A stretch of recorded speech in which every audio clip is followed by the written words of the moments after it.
The authors of this article suggest that the current positioning of maker culture can actually reproduce historical inequalities. So for example, some people try and ask questions about who has access to making and maker practices in order to strive towards a more equitable approach. However, quote, this question implies that making writ large is synonymous with the ways it is defined in the current maker movement, and that this form of making is a historically novel and inherently desirable activity that should be practiced by all students and communities. Spurred by efforts to delineate and market an emerging field, these assumptions align with an interest in setting making apart from other forms of creative human activity, end quote. It's from page 214.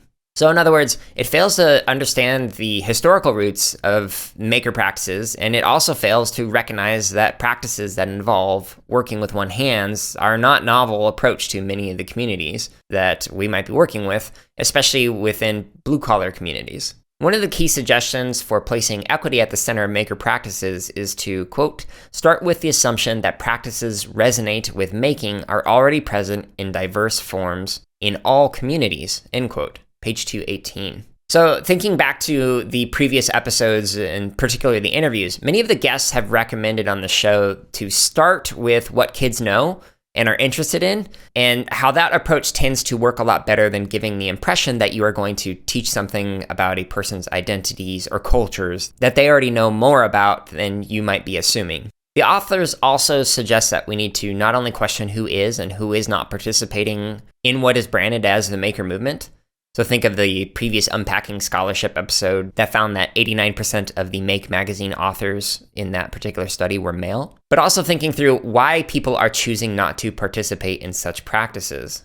Now, this relates to CS education. So we not only need more scholarship that looks at balances among different gender identities and racial identities and other forms of identities that are often including marginalized groups, but looking at the reasons why people are not engaging in particular practices. So for example, on page 218 and 219, the authors quote another article that says, quote, in addition to asking how can we get girls and women to participate in traditional computer science and support them once they are there, we should ask how can we integrate computer science with activities and communities that girls and women are already engaged in, end quote. So this approach shifts the framing from a deficit towards a focus on what students are interested in.